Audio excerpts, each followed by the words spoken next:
সারা জীবন সারা মাস অন্যায় করার পরে, গুনাহ করার পরে মানুষের অন্তঃকরণে কালিমা লেগে যায়।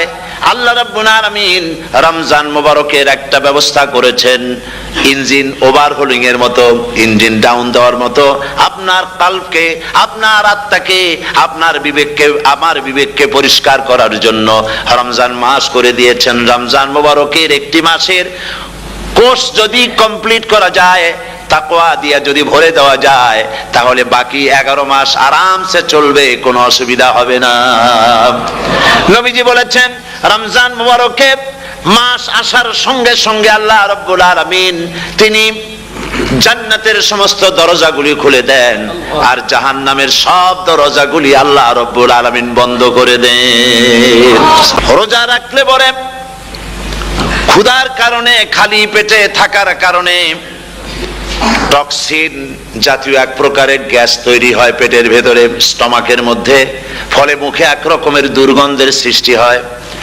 নবীজি বলেছেন রোজাদারের মুখের থেকে যে গন্ধ বের হয়, আল্লাহ পাকের কাছে রোজাদারের মুখের গন্ধ মেশক আম্বারের চাইতে বেশি পবিত্র। অন্তত 1500 বছর আগে আল্লাহ রাব্বুল আলামিন নির্দেশ করে রেখেছেন, সূর্য সাদা হওয়া থেকে, পূর্ব দিগন্ত সাদা হওয়া থেকে শুরু করে পশ্চিম দিগন্তে যখন কালো হয়ে কালো রেখা দেখা দেবে, যখন মাগরিব হয়ে যাবে, সূর্যাস্ত যাবে, ততক্ষণ পানাহার আর স্ত্রী সম্ভোগ থেকে বিরত থাকো।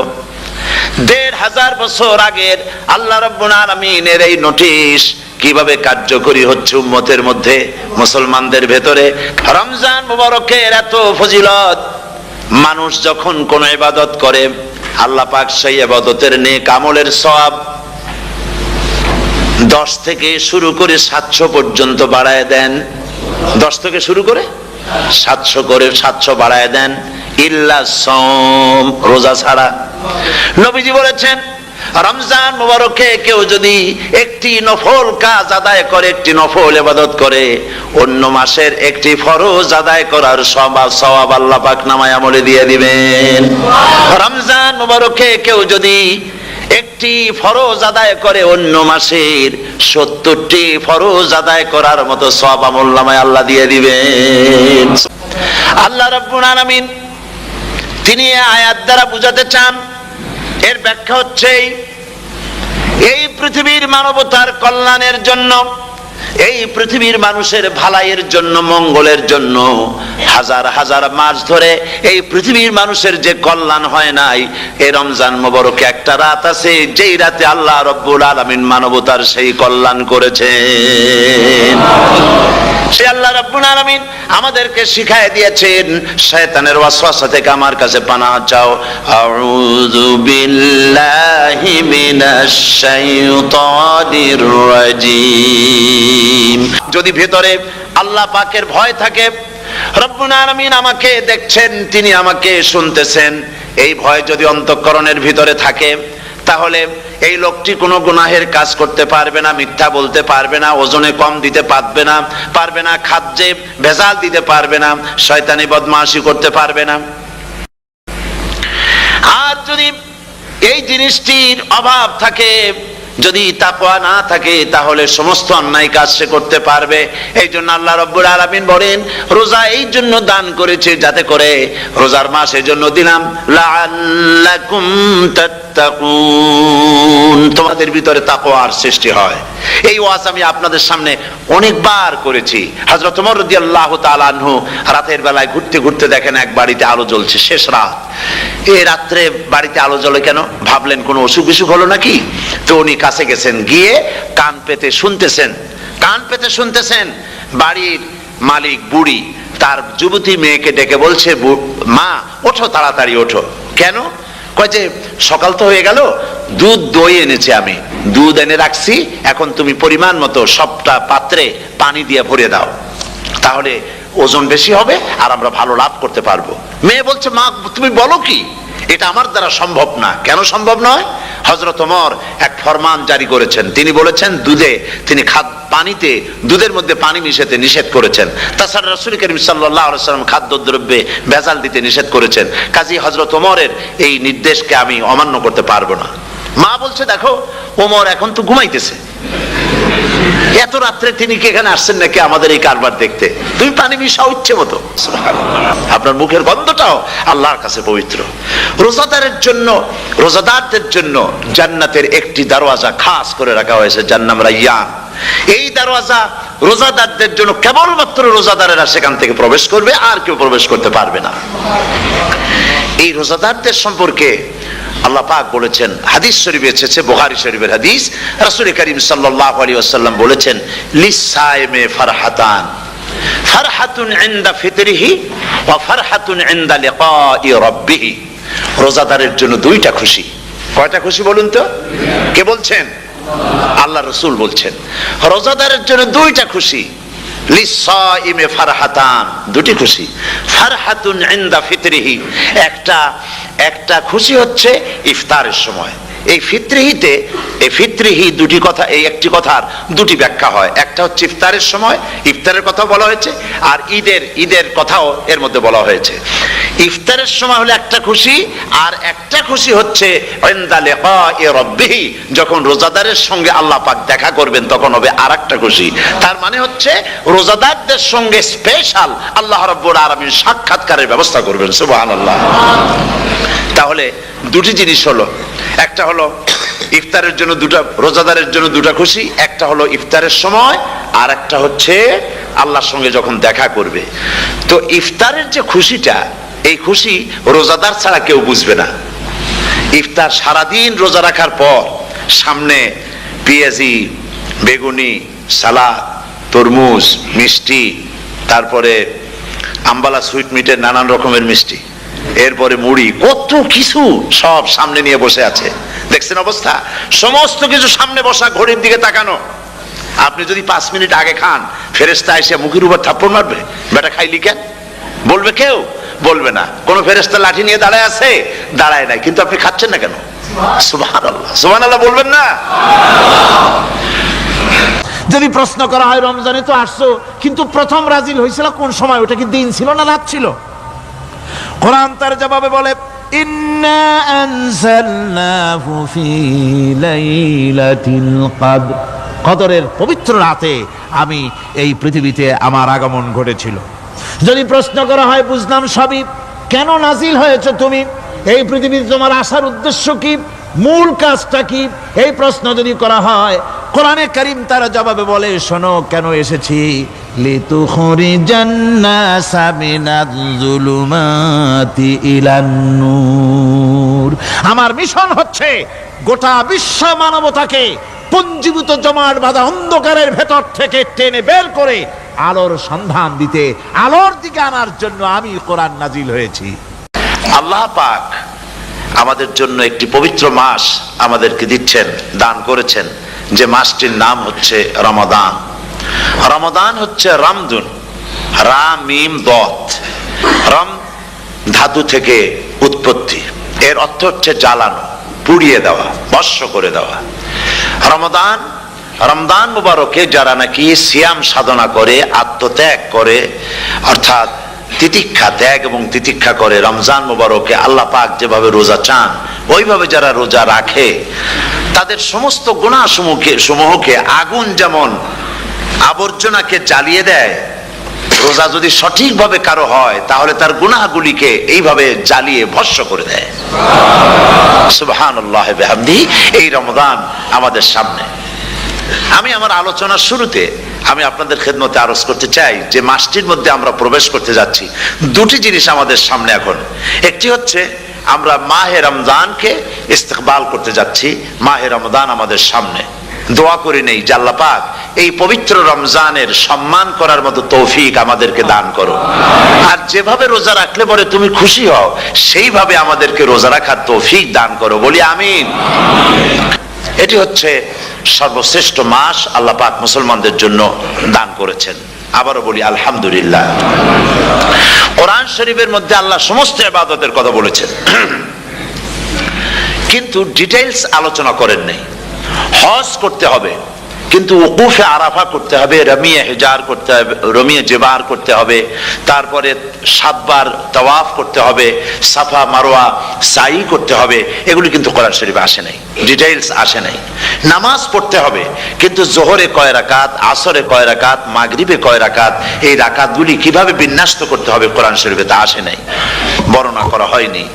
যাকাত দিতে হবে, কিন্তু কত টাকা হলে কত টাকা দিতে হবে, কত মন ধান হলে কতটুকু দিতে হবে, কত ছাগল হলে, কত গরু হলে, কত পরিমাণ সোনা হলে, কত পরিমাণ রৌপ্য মজুদ থাকলে যাকাত দিতে হবে, এর বিস্তারিত বিবরণ কোরআন শরীফে আসে নাই। চিন্তা হতে পারে যে তাহলে এগুলো আমরা পাইলাম কই? আমরা পেয়েছি কোরআনের ব্যাখ্যা হচ্ছে রাসূল করিম সাল্লাল্লাহু আলাইহি ওয়াসাল্লাম, হুজুর এটাকে আমাদেরকে বলে দিয়েছেন। তিনি শারে ছিলেন, শরীয়ত প্রণেতা ছিলেন। তো সমস্ত ইবাদতকে আল্লাহ পাক সংক্ষেপে সংক্ষেপে তিনি আউটলাইন অথবা গাইডলাইন তিনি দিয়েছেন আল্লাহ পাক। রমজান মোবারক হচ্ছে একমাত্র ইবাদত যে রমজান সম্পর্কে আল্লাহ পাক ডিটেইলস পূর্ণ একটি রুকু আল্লাহ পাক আলোচনা করেছেন। সুবহানাল্লাহ।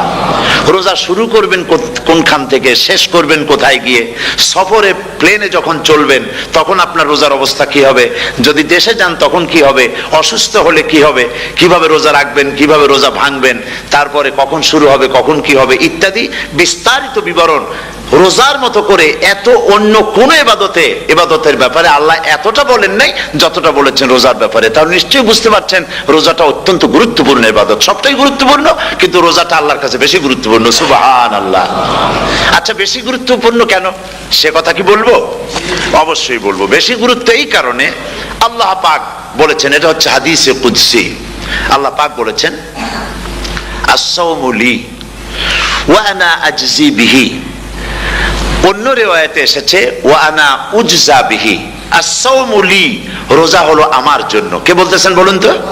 আল্লাহ পাক বলছেন রোজা হচ্ছে আমার জন্য, রোজার পুরস্কার আমি দেব।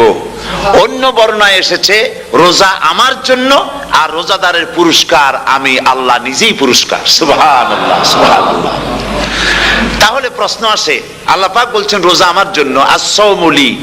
আল্লাহ তো এই কথা কোথাও বলেন না আজ-যাকাতু লি, আস-সালাতু লি, আল-হাজ্জু লি।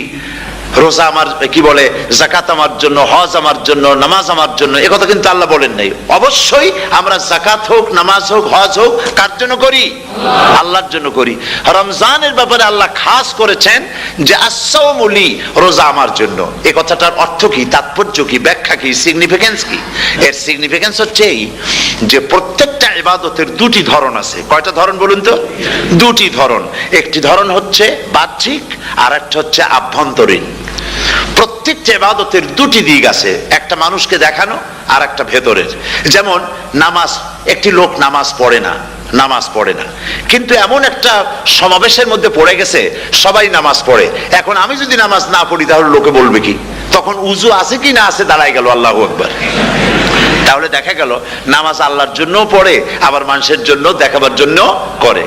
যাকাত এটা দেয় মানুষে, তার নিয়তটাকে আল্লাহ পাক ভালো জানেন। কিন্তু কিছু লোক তেমন আছে যাকাতের নামে লুঙ্গি, আমাদের দেশে আছে, এখানে কি করে আমি জানি না, লুঙ্গি শাড়ি কিনে তারপরে বাড়িতে সব জমা করে এরপরে গরিবদের দাওয়াত দেয় এবং সকলকে দেখায় এভাবে লুঙ্গি দিল, শাড়ি দিল, লোকেরা দেখলো যে যাকাত দিল, খুব যাকাত দিয়েছে। কোরবানির ব্যাপারে এভাবে বিরাট একটা গরু কিনলো, কিনে মানুষকে দেখাইলো। চট্টগ্রামে আছে সবচেয়ে বড় দামের গরু একটা কিনে গরুর গলায় মালা একটা পরাইয়া তারপরে শহর ঘুরায়। এখন অবশ্য এটা কমে গেছে আগের থেকে অনেক। মানুষ দেখুক যে অমুকে এই গরুটা কোরবানি করেছে। এটা কি কোরবানির জন্য হলো না মানুষকে দেখাবার জন্য হলো? হজ, টাকা আছে, লোকেরা বলবো কি যে এত টাকার মালিক তাও হজে যায় না, সুতরাং যাই একটু হজ করে আসি। তাহলে হজ করা গেল, আবার মানুষকে দেখাবার জন্য করলো। দুটি জিনিস আছে। কিন্তু একমাত্র রোজা যদি কেউ রাখে মানুষকে দেখাবার জন্য, সকাল থেকে শুরু করে সন্ধ্যা পর্যন্ত না খাইয়া কোনো পাগলও থাকবে না। বলেন আপনারা ঠিক কিনা? সে তো মানুষকে দেখাবার জন্য দাঁত পরিষ্কার করে নিল আর দুপুরে ভাত খাই নিল, বউতেও টের পাইল না। পারবে কিনা? পারবে। টয়লেটে গিয়ে খাই নিল ভালো করে, কোন একটা আড়াল জায়গা নিয়ে খেয়ে গেল, বাচ্চাও দেখলো না, বউতেও দেখলো না, খেয়ে নিল। তাহলে সে তো রোজা রাখলো না। আল্লাহ পাক বলছেন আস-সাওমু লি, রোজা হচ্ছে আমার জন্য। যে রোজা রাখে আমার জন্যই রাখে, মানুষকে দেখাবার জন্য সারাদিন না খেয়ে থাকার কোনো প্রশ্নই ওঠে না। সুবহানাল্লাহ। সুতরাং রোজা যে রাখলো সে আমার জন্যই রাখলো, ওয়া আনা আজজি বিহি, রোজার পুরস্কার আমি আমার হাত দিয়ে দেব। সুবহানাল্লাহ, আমার হাত দিয়ে দেব। ম্যানেজার যদি বলে এই কাজগুলি করলে পরে বেতন, নির্ধারিত বেতন পাবা, আর এইটা যদি করো তাহলে বেতনটা আমি দেবো আমার হাত দিয়া, তাহলে এমপ্লয় যারা তারা বুঝতেই পারবে যে মালিক যখন নিজেই দেবে তাহলে ম্যানেজারের মতো দেবে না, মালিক মালিকের মতোই বড় করে দেবে। তা আল্লাহ পাক ফেরেশতাদের কাছে এটা রাখেন নাই, সব নেকি তোমরা লেখো গিয়া, আর রোজার সওয়াব আমার হাত দিয়ে আমি দেব। সুবহানাল্লাহ। এরপরে আল্লাহ পাক বলছেন, অন্য রেওয়ায়েতে এসেছে রোজা আমার জন্য, আর রোজাদারের পুরস্কার আর কিচ্ছু না, রোজাদারের পুরস্কার আমি আল্লাহ নিজেই পুরস্কার হয়ে যাব। সুবহানাল্লাহ। হাদিস শরীফে এসেছে, মেয়ে বলছে মা হযরত ওমর ঘুমাতে পারেন, তার পুলিশেরা, তার গোয়েন্দা বিভাগের লোকেরা ঘুমাতে পারেন, হযরত ওমরের চোখকে ফাঁকি দেওয়া যাবে, হযরত ওমরের পুলিশকে ফাঁকি দেওয়া যেতে পারে, কিন্তু আল্লাহ রাব্বুল আলামিনের চোখকে ফাঁকি দেওয়া যাবে না। আমার পক্ষে সম্ভব নয়, আমি দুধে পানি মিশাতে পারবো না। হযরত ওমর রাদিয়াল্লাহু তাআলা চলে গেলেন, গিয়ে তার ছেলেকে ডেকে বললেন, ছেলে আমি তো এখন বুড়া হয়ে গেছি, আমি এখন বুড়া হয়ে গেছি, আমার বিয়ের বয়স নাই, আমি একটা মেয়ের খোঁজ নিয়ে আসছি, যদি আমার বয়স থাকতো এই মেয়েটার আমি বিয়ে করতাম। সুবহানাল্লাহ, সুবহানাল্লাহ। এই মেয়েটা তুমি খোঁজ নাও, যদি বিয়ে না হয়ে থাকে তুমি প্রস্তাব দাও বিবাহের। কি সৌন্দর্য তিনি দেখলেন মেয়েটার মধ্যে, স্বাস্থ্য, রূপ, যৌবন, কি দেখলেন? তাকওয়া। জোরে বলেন না, কি দেখলেন? তাকওয়া। এই তাকওয়া তিনি দেখলেন। এই তাকওয়ার উপরে ভিত্তি করে আমিরুল মুমিনিন, অর্ধেক পৃথিবীর প্রেসিডেন্ট, খলিফাতুল মুসলিমিন, আমিরুল মুমিনিন হযরত ওমর তার ছেলের জন্য পুত্রবধূ করে তাকে ঘরে নিয়ে আসলেন। সুবহানাল্লাহ। ফায়দা কি হলো? ফায়দা এই হলো, এই মেয়ের গর্ভে যে মেয়ে হলো, সেই মেয়ের গর্ভে যে মেয়ে হলো, সেই মেয়ের গর্ভে ফারুকে সানি হযরত ওমর ইবনে আব্দুল আজিজ রাহমাতুল্লাহ আলাইহির মতো ফারুকে সানি আল্লাহ দান করে দিলেন। সুবহানাল্লাহ বিহামদি। এটা নাম হচ্ছে তাকওয়া। এই তাকওয়ার ব্যাপারে হযরত ওমর রাদিয়াল্লাহু তাআলা আনহু তিনি হযরত কাব বিন উবাই রাদিয়াল্লাহু তাআলা আনহুকে জিজ্ঞেস করেছিলেন যে তাকওয়ার একটা ব্যাখ্যা আপনি কি আমাকে বলতে পারেন, তাকওয়ার ব্যাখ্যাটা কি? তিনি বললেন হ্যাঁ পারি। কি ব্যাখ্যা? তিনি বললেন যে দেখুন, তাকওয়ার ব্যাখ্যা হচ্ছে এই যে সংকীর্ণ একটি রাস্তা, সরু ন্যারো একটা রোড, এই ন্যারো রোডের দুই দিকে আছে কাঁটাযুক্ত লতা পাতা, এই কাঁটাযুক্ত লতা পাতার মধ্য দিয়ে এই সরু রাস্তা দিয়ে আপনি যখন যাবেন তো কিভাবে যাবেন? হযরত ওমর বললেন আমার জামা কাপড় এইভাবে খুব আটোসাটো করে আমরা যাব, যাতে করে গায়ের চামড়াও না ছেড়ে আমার জামাও যাতে না ছেড়ে যায়। হযরতে কাব বিন উবাই রাদিয়াল্লাহু তাআলা আনহু বলছেন এটার নামই হচ্ছে তাকওয়া। এটার নাম কি? তাকওয়া। এটার নাম হচ্ছে তাকওয়া। দুনিয়ার অসংখ্য পাপের ভেতর থেকে আপনি চলে যাবেন, পাপ যেন আপনাকে স্পর্শ করতে না পারে। এটার নাম তাকওয়া। বাইন মাছ নিশ্চয়ই খেয়েছেন আপনারা, না লন্ডনে পাওয়া যায় না? পাওয়া যায়। এই বাইন মাছ যারা খেয়েছেন আপনারা, আমি জানি না আপনারা জানেন কিনা, বাইন মাছ কোথায় থাকে? পানিতে থাকে না কাদায় থাকে? মাশাআল্লাহ, বাইন মাছ থাকে কাদার মধ্যে। কিন্তু এই বাইন মাছ যারা ধরেছে তাদের মুখে শুনেছি আমি যে বাইন মাছ থাকে কাদায়, ওকে যখন ধরে টেনে বের করা হয় কাদার মধ্যে থেকে এক ফোঁটা কাদা ওর গায়ে নাই। এই কলুষিত সমাজ, পাপে ভরপুর, গ্রেট ব্রিটেন, আমেরিকা, পাশ্চাত্য, আমাদের দেশ, সর্বত্র পাপ আর পাপ। এই পাপের মধ্যে বাইন মাছ শুধু খাইয়েন না, ওর কাছ থেকে শিক্ষাও গ্রহণ করেন। ও যেমন কাদার মধ্যে থাকে, কাদা ওর গায়ে লাগে না, আপনিও এই সমাজের মধ্যে আপনি আপনার কাজ চালিয়ে যান, পাপ যেন আপনাকে স্পর্শ না করে। আল্লাহ যেন পাপের থেকে আমাদের বাঁচান। আমরা বলি আমিন, সবাই বলেন আমিন। এটার নাম হচ্ছে তাকওয়া। আর তাকওয়া লম্বা জামায় তাকওয়া হয় না, লম্বা দাড়িতে তাকওয়া হয় না, পাগড়ি একটা বানলেই তাকওয়া হয় না। রাসূলুল্লাহ সাল্লাল্লাহু আলাইহি ওয়াসাল্লাম বলছেন তাকওয়া হা হুনা, হা হুনা, হা হুনা, তিনবার বলেছেন, বুকের দিকে দেখায় বলেছেন তাকওয়া হা হুনা। তাকওয়া হচ্ছে এখানে। এর অর্থ এই নয় যে আমি দাড়িকে আমি ছোট করে দেখছি, জামাকে ছোট করে দেখছি তা নয়, কিন্তু বলছি যে তাকওয়াটা হচ্ছে অন্তরের ভেতরে। এই অন্তরের ভেতর থেকেই এটার বহির প্রকাশ হতে হবে, আপনার কথায়, আপনার বলায়, আপনার ওঠায়, আপনার বসায়, আপনার চালচলনে, আপনার বিয়ে শাদীতে, আপনার ব্যবসা বাণিজ্যের সর্বত্র তাকওয়ার ছাপ প্রদর্শিত হতে হবে। তাহলেই আমার মধ্যে তাকওয়া এসেছে বলে প্রমাণ হবে। আর এটাই আল্লাহ পাক চান, রমজান মুবারকে তোমাদের মধ্যে তাকওয়া সৃষ্টি হোক। রোজা সম্পর্কে এই কথাগুলি আমি বলে নিলাম। প্রথম 10 দিন শুধু রহমত নাজিল হবে, দ্বিতীয় 10 দিনে আল্লাহ পাক শুধু মাফ করতে থাকবেন, আর তৃতীয় 10 দিনে আল্লাহ পাক জাহান্নাম থেকে মুক্ত করে দিবেন। সুবহানাল্লাহ। রমজানে মক্কা শরীফে, মদিনা শরীফে ছোট্ট একটা বাচ্চাও ঘুমায় না, অন্তত 5-7 বছর, 8-10 বছর বয়স হয়ে গেছে এরকম বাচ্চা সারা রাত্রে 1 সেকেন্ডের মধ্যে ঘুমায় না। সমস্ত লোক জাগে, ফজরের নামাজ পড়তে থেকে ঘুমায়, সব সমানে 2 হাতে নেকি কামাই করে। নেকি কামাইয়ের মৌসুমে বাহার। রমজান হচ্ছে নেকি কামাইয়ের বসন্তকাল। আপনারা যেন খবরদার মিস করবেন না, মিস করবেন না খবরদার।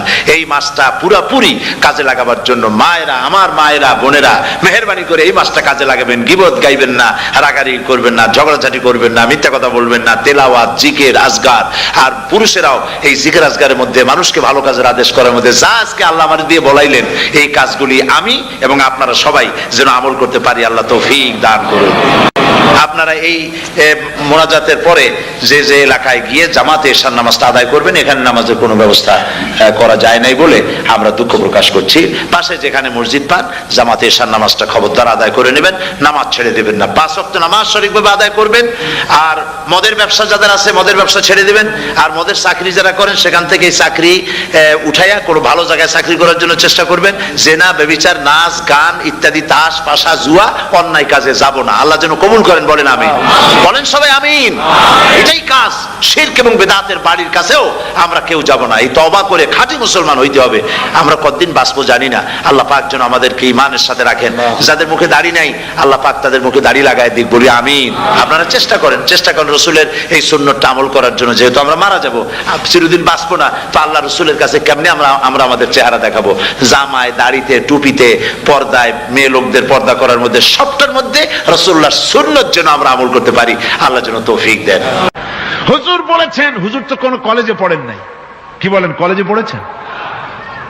কোন কলেজে মাদ্রাসায় পড়াশোনা করেন নাই, অথচ আল্লাহর নবী বলেছেন ইন্নামা বুইস্তু মুআল্লিমান, আমি শিক্ষক হিসাবে দুনিয়ার বুকে প্রেরিত হয়েছি। লেখাপড়া কোথাও করেন নাই, অথচ হুজুর বলছেন আমি শিক্ষক। অর্থাৎ গোটা পৃথিবীর সর্বকালে, সর্বযুগের মহান শিক্ষক হচ্ছেন মুহাম্মদ রাসূলুল্লাহ সাল্লাল্লাহু আলাইহি ওয়াসাল্লাম।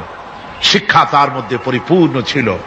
আল্লাহ তাকে শিখিয়েছেন, সব কথা তিনি বলেছেন, জ্ঞানের কোনো অভাব তার কাছে ছিল না। তবে হ্যাঁ, অনেকে বলে যে মুহাম্মদ সাল্লাল্লাহু আলাইহি ওয়াসাল্লাম হচ্ছেন সেই পুরানা মধ্যযুগীয় ব্যাপার স্যাপার। ওই মধ্যযুগীয় কোনো কথা আজকের যুগে চলতে পারে না। এটা হলো জ্ঞান বিজ্ঞানের যুগ। আমরা কিছু মঙ্গল গ্রহে যাব করতেছি, চাঁদ দখল করে ফেলেছি সেই কবে, চাঁদে পতাকা উড়ায় ফেলেছি, বাড়িঘর বানাবার জন্য ইট, সিমেন্ট, রড সবকিছু পাঠাবার ব্যবস্থা হচ্ছে চাঁদে। আর মঙ্গল গ্রহে তো আমরা যাব করছি। মুহাম্মদ সাল্লাল্লাহু আলাইহি ওয়াসাল্লাম কি চাঁদে নেমেছেন কখনো? এগুলি বেকুবদের প্রশ্ন। কাদের প্রশ্ন? বেকুবদের প্রশ্ন। আর মিয়া, তোমার বিজ্ঞান তো গেছে শুধু চাঁদে। চাঁদ কদ্দূর? মাত্র 2,32,000 মাইল দূরে। চাঁদ মাত্র 2,32,000 মাইল দূরে একটি উপগ্রহ মাত্র।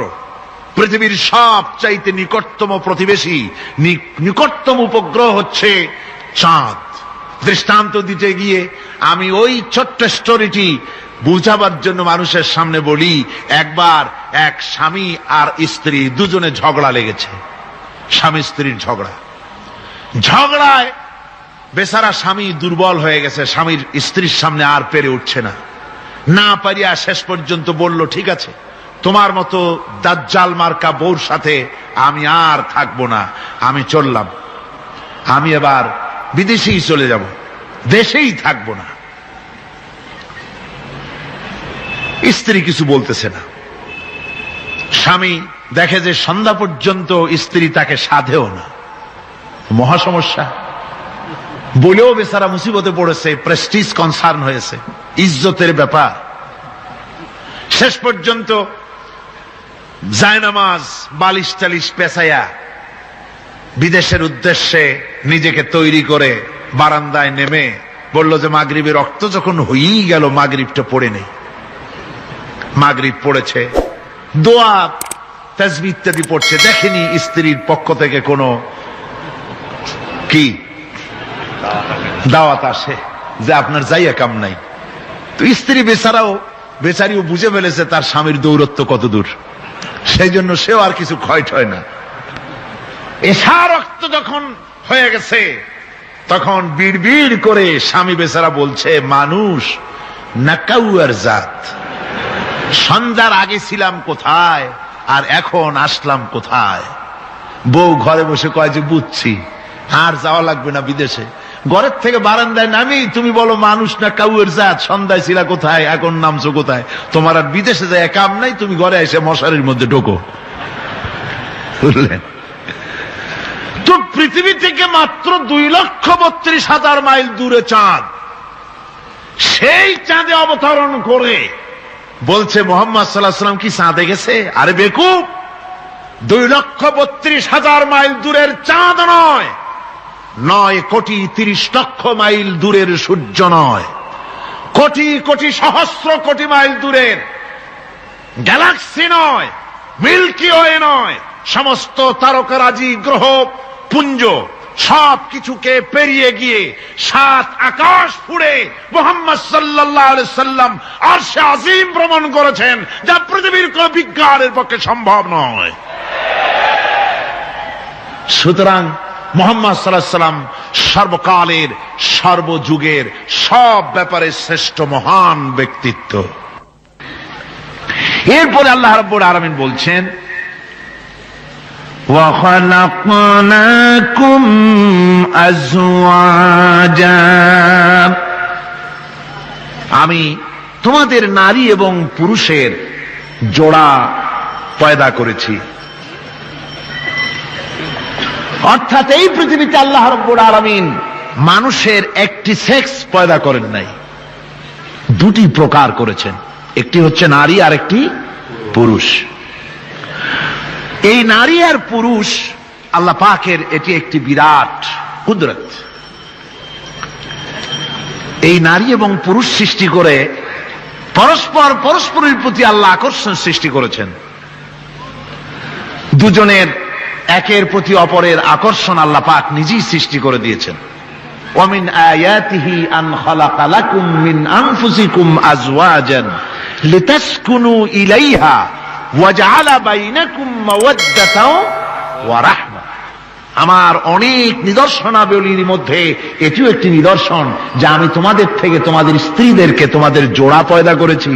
আর কি করেছি, কেন করেছি? লিতাসকুনু ইলাইহা, যাতে করে তোমরা পরস্পরের কাছ থেকে শান্তি, প্রীতি, প্রেম, ভালোবাসা, মহব্বত লাভ করতে পারো।